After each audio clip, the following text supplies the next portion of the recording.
Welcome back, trainers. So I did go back out after the first round of shiny Lotad in cast form and caught myself a good amount of cast form. As you can see, 6 shinies here, pretty nice, as well as doing a lucky trade and receiving a Cranados with elegantly. So that's pretty amazing. It is going to be, I think, a 13, 12, 15 or something like that. So I'm still happy with it. I'm not going to invest the rare candies right now because in the future we're going to have some sort of rock event. And then we're going to have these things all over the place, and it will be able to stack up on candy then. Much like we saw with the Crogunks. Oh my goodness, transfer all of your rare candy so we can get the Toxicroaks, which it was a great thing to do at the time, because we did have the whole Twilight tournament, and Crogunk, or should I say Toxicroak, was an amazing contender for that, so it wasn't so bad after all. But what I'm trying to get at here is, I'm going to save my rare candies. There's no call for, oh, I need the best rock type attacker immediately, as many as I can. I currently have one, and we'll use that for whatever situation that we need to. So just a little heads up if you're planning on doing it, making 2 of them. If we had, say, Moltres, Articuno returning into the raids, then I would say, maybe you want to power one of these up so you can do some devastating damage with multiple. But if you already have one, you should be good to go. Now, speaking of lucky, Trails did find some amazing information regarding the Lucky Friends, which we're going to go ahead and take a look at that. He actually was able to record a video of it as well as pull some images. So with that said, let's go ahead and take a look at that. Okay, now we're over here on his Twitter. Let's go ahead and see these images. So we have a Lucky Trade, and this is the Lucky Trade screen. Now if you see level 99999, okay, just completely disregard that because this is not 100% legit here. He's kind of in a sense, going into the game files and digging these things up and forcing them to happen. So that's what it looks like. Pretty neat. And then when you go to your friends here, it will have that kind of lucky image around it with the different color, orange and gold. Now the question is, are you going to be able to have multiple lucky friends? So say I become friends or lucky friends with the reversal on my friends list, and he lives all the way across the world. Who knows whenever I'm going to meet him. Will that stay forever until I finally meet him and do that lucky trade? Or will I have to kind of toss it aside? Yeah, I don't think you're going to be able to do that.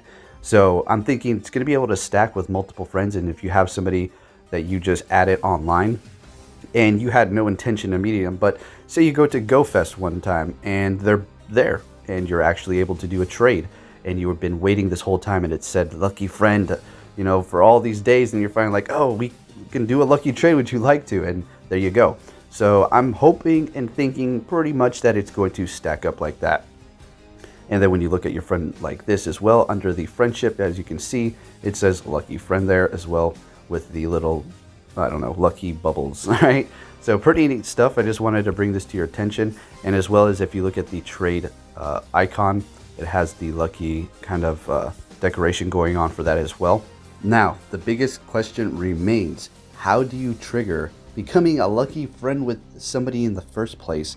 Because, well, if you're best friends with somebody, you certainly don't want to just keep removing people and re-adding them just to try to get a lucky, as we were discussing in previous videos, which I do not think is going to be the case whatsoever.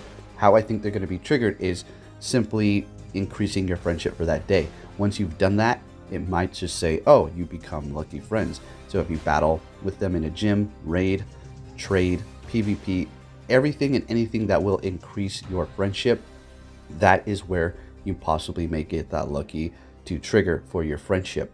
And this is not going to stay forever. This is one trade, I'm pretty sure, and then that's it. And then you have a possibility for it to happen again in the future. I don't think it's just going to be one time lucky friend and then that's it. Oh, you used all of your luck up with that friend. Move on to the next person. So it's at random, right? As far as how often will it be triggered and the cooldown for this, I do not know any of those numbers. I'm just giving you my thoughts on how it may actually occur. So I know those were the biggest questions people had as to what is lucky friends and how are we going to actually make it happen. That's pretty much what I think is going to take place. Alright, so I collected a total of 18 shinies today for this event. Quite a few cast forms, so my best shiny is going to be that 1198, this one right here. Go plus it. That's right, go plus that one downtown here in Anchorage. Better star that up. Not that you need to worry about it too much because it asked you to double confirm for a shiny as well. And looking pretty good here. Happy about that, as well as a full odd Chikorita. So let's see, is that any good? I do believe it had max in something. Strong HP, attack. It's not max in anything, but at least it has HP and attack going for it. Not that I want to do anything with this, you know. Yeah, because Meganium is not that great. We have Sceptile now coming in to dominate the Community Day moves, even over Venusaur. But that's not saying Venusaur is horrible, okay? It is pretty great still because it does have tankiness to it, as well as being a part poison type. Has its advantages and disadvantages as well. So I still have love for that. As far as which one of these Pokemon would I want that are shiny to become lucky? Well, I mean, honestly, maybe this. If somebody had a mirror trade, I would like a shiny lucky Sableye. Wouldn't that just be amazing? I mean, look at it, it's gold already. So but with that background, it would just look absolutely magnificent. Although I'm not too sure who would want to trade me. I'm sure if I did have a guaranteed lucky trade with a lucky friend, and they did have a Sableye that was a fairly low one as well, maybe they just might want to do that trade. But as far as I'm concerned, this is what I want the most. I wouldn't say 100% the most. I do really want a shiny lucky Pidgey, because I do have that right here. That'd be great as well. If somebody had a mirror trade for me, that'd be perfect. Although there's plenty of other options, right? There's things that are going to be meta relevant. Those are just kind of silly ones.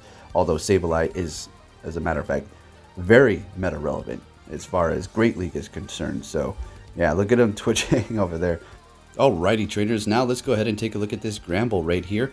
We're going to be going in with 6 unique poison types, all with a different dual typing on them. So that was pretty fun to do. Had to switch up a few moves. The Toxicroak unfortunately went down extremely quick because I did not dodge on time, I think, or was just Shadow Hit. But anyways, nonetheless, it was still fun. One of my favorite types here. So with that said, trainers, I'd like to say thank you for watching, and I'll be catching you all next time.